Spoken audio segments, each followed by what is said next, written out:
Most neighborhoods get built backwards. Developers throw up houses first, then years later, if you're lucky, you might get a park or a pool. But the Villages does something totally different. Here, people move in after the fun is already built. Rec centers, pools, golf cart paths, even entertainment squares. It's all waiting from day one. Today we're pulling back the curtain on the master planning of the Villages, why it works, what makes it different from anywhere else, and why it's not just about houses. It truly is about the lifestyle. Okay, so I wanted to show you what it looks like when a neighborhood's under development, kind of an order they do things in. You can see the golf course is already ready to go back here. And then if you look, there's streets and all the underground utilities are already run. You can see the light posts are already up. You can see the stop sign and the street signs even. Everything's ready to go. There's roads all through here. So this is gonna be something they're gonna build very soon. We took a trolley tour and they explained a lot of this stuff. Like, they kind of have an order where they do everything. So what they're trying to do is they want any new builds, they want you not to be living in a construction zone. And so they'll essentially build all these houses at the same time and then sell them all at the same time. And that accomplishes a couple of purposes, but you got to remember everything's about lifestyle and community here. So part of the reason they want to finish all these at the same time and sell them all at the same time is so that everybody moves in essentially at the same time, you know, within a short period of time of each other. And then everybody's new, everybody's relocated, and so they all get to know each other. Instead of just being the one person that moves in on the street, everybody's new, everybody's looking for community and connections, and it seems to be very smart. It kind of seems backwards to me until you understand the reasoning behind it. They build the rec centers and the multimodal paths and the bike and walking paths first, so that when the houses get built and people buy them, everything's already ready around them. They have the amenities right next door. They don't have to go more than a mile or two to get to a rec center or a pool. There'll be like 5 pools within a mile in a bunch of different directions. So it's really smart. Like, I would think you build the houses, sell them, get some income, and then build the amenities. But they want you to love it from the day you move in. So you move in to a completed neighborhood that looks like it's been here forever and it's actually just gotten completed. You don't deal with the construction noise. You aren't the only new person trying to learn the systems and your way around on the golf cart. Everybody starts at the same time, and you have access to amenities that are already up and running with staff who knows what they're doing, because they've been working it for weeks before your house even got built. Right, and case in point, like right there, you can see the sign and the courts where we're just on. So that the recreation center is done, and these houses haven't been built. Now I would guess, this is July of 2025, I would guess that if you came by even in 2 months, I bet you there's houses in various state of building right here. And they build them in about, well, I've heard different numbers, but it seems like about days. 89 days seem to be the most consistent. So the only thing that we've really heard people complain about a little bit as far as their building order and stuff is they don't necessarily build out the retail in the area before the people are here, which is probably a business decision, I would think, as much as anything. Like, you know, it's probably easier to sell the rental, right, at a good price if you have people, right? So, because I don't know what the rents are for the commercial stuff in the town squares and stuff, and we're within a mile of the new town square that's going in right here. And we went through there. There's a little bit of retail there now, but not a lot. So just sometimes the retail's a little slow, but you can get an advantage for that, because once everything is built in, the value of your house pretty much goes up, because people do want to move in to where everything is ready, including the retail. So if you buy early, you deal with some inconvenience. I'm not a real estate expert, but I feel like you're going to get a lot of appreciation if you buy before all the retail is built out, because there will be people who want to come back and buy it. Yeah, I would agree. Like this area, it doesn't look like much right now, but this is going to be essentially the center of the Villages. Right now, it's extremely southern portion of the Villages. The plan is, their 20-year plan is this is going to be the center. So they already have the acreage to go south. You know, if you buy in this area, you're going to be halfway in between both the northern and the southern edge. So you've got good access to everything. You've got great access to things in the middle, but decent access to the north and the south.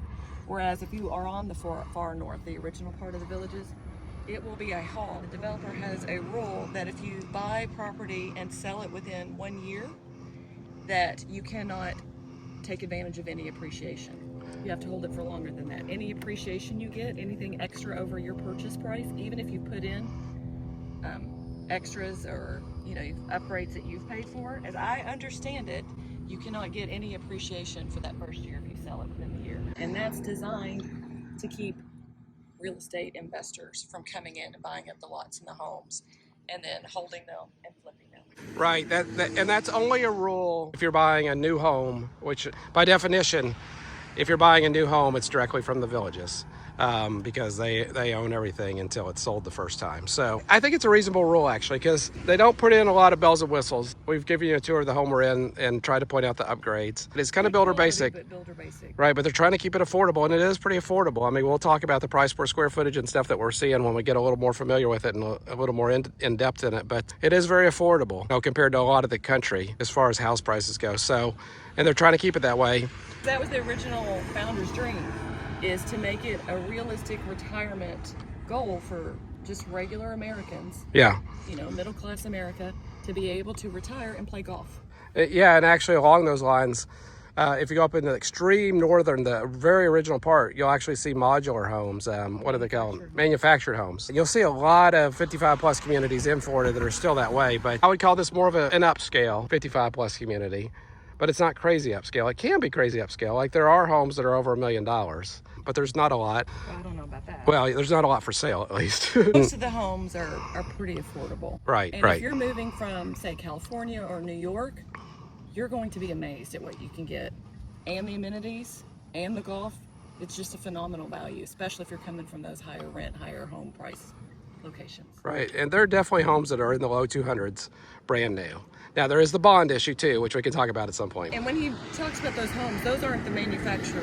Right, they don't do modular homes at all anymore. Like, we haven't seen any modular homes. We've seen videos of them. You'd have to go way up north to the very original part to find those. That was the old plan. So, and that was 40 years ago, really. So all of our standards of living have changed. Yeah. With HGTV and reno shows and all that, we all want stone, yeah, nicer lighting and fixtures and things like that. So it has evolved with community standards, but it's still very, very affordable for maybe upper middle class. It just depends, because you're going to have the ongoing bond to pay for a long time if you're buying a newer home, and you've got the monthly fee and some other maintenance things. So there are costs, but for what you get, I feel like the value is unmatched. Yeah. And what would you say the number one profession is of retired people? Yeah, I would say absolutely. I think there are more retired educators down here probably than anything else. I think what happens is they've had their summers to explore and maybe to do more recreational activities, and they know that that's important to them, so they're more open to it. Like, it's a little bit of a mindset shift to think about doing recreational opportunities all the time as part of your lifestyle. If you come from corporate America, when you're in the rat race, you might exercise or you might join a country club, but it's more for ticking off those boxes. You play golf to make connections, or you exercise just to stay fit, not so much for the recreational part or the fun part. So embracing that as a lifestyle is something maybe teachers are more open to because they've had more opportunities with summers off and more holiday vacations throughout the year, but a lot of affordability for teachers and other people. Yeah, the other thing that's been interesting is there's an awful lot of part-time jobs down here too. So, as we work through the mechanics of deciding what to do, I mean, we've tossed around the idea of moving down here sooner and even getting some part-time jobs. At the recreation center, there was an employee there. He's a part-time worker. It's a great way to serve your community, to make a little extra money, and to meet new people and help them get started and enjoying the lifestyle. It's very interesting. We've talked to a lot of people that have part-time jobs down here, but their part-time job is within a mile of their house. Okay, we aren't making much progress on our way home, but just to show you the beauty of this place. So still, you can see in the background there, just past Becca, you can still see that's San Tropez Recreation Center where we just left. So there's the empty development I just showed you.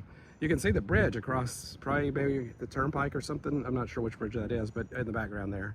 So the high school would be over there probably, Becca. It's beautiful. So they leave some existing trees in place as they build all this stuff out, because obviously these trees have probably been here for 40 years or something. So when we're talking about the order of the building, right? How they get all the trails, the access points in place, the recreational facilities, the pools, the mail area, the golf courses, how they get a lot of that all in place before they start building the homes.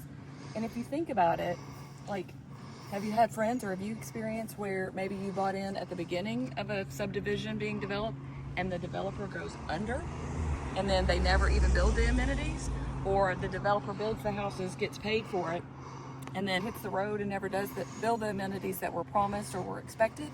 because they're not going to get a return on that once they've sold the houses. So they don't really have a financial incentive other than their goodwill and good business integrity.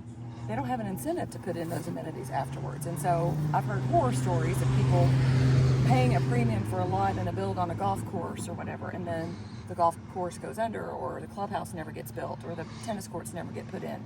Or we've lived in a subdivision before where John was the treasurer, and so he can talk about some things that happened with that. So that particular neighborhood that we lived in, it started as a super upscale neighborhood, and you could tell there were probably about 10 houses through the neighborhood that were the super upscale, very nice houses, twice as big as any of the other houses in the neighborhood. They kind of stuck out because those were built by the original builder. The original builder planned a pool and walking trails and all kinds of things, but they went bankrupt and it never happened. So what ended up happening, there's a big builder in town, I won't say the name, but they build them very quickly and stuff, and so they bought that from the bankrupt builder, and so they built just their mass-produced homes, which is what we bought, and they did good work and stuff, and we were very happy with our home there. And they did build the pool, and they did build the walking trail and stuff. It did not match the original intent right of that development. So those people who paid a premium for those custom homes and the custom lots then were surrounded by houses that were built at a cheaper price point. Right. And the amenities that were built reflected the mass builder approach, not this custom,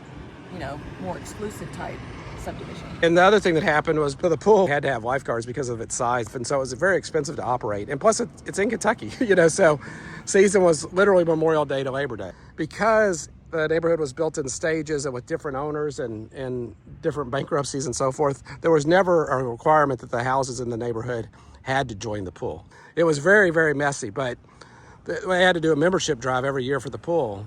And it's hard to get people, that was a long time ago, but it was hard to get people to pay hundreds and hundreds of dollars for a pool membership that only lasted, less than 3 months. And even in June, it wasn't really warm enough to use by other than young kids. And so what ultimately happened was the pool kind of ceased operations for a while because there was just not enough money. And the tennis courts were in a bit of disarray. Yeah, they had to let the tennis courts go. How terrible it is. Like if you lived across from a great pool and not be able to use it. Yeah. This is literally the definition of a well-planned master community. Yeah. They've gotten it down to a science. They know the order they go in, from an individual home build to a neighborhood or a village build to the overall arching plan, Middleton becoming the middle of the huge thing that is the villages and will become the villages. So just when they have that bird's eye view and they've gotten a system that works, you have a lot more confidence buying in, because everybody we've talked to, even those that have kept selling houses and buying new ones and changing villages, they all say you're never going to lose money,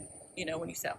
Obviously, we're not making any kind of guarantees like that, but that is definitely the feel of the people who have lived here and sold multiple homes. Yep. And as I said, that they'll be working on this area soon. There's a truck that rolled in. If you found this information helpful, please do us a huge favor. Like it and share it with anyone who might be interested. And be sure to subscribe and hit that notification bell so that you'll be the first to know what in the villages John and Becca will do next.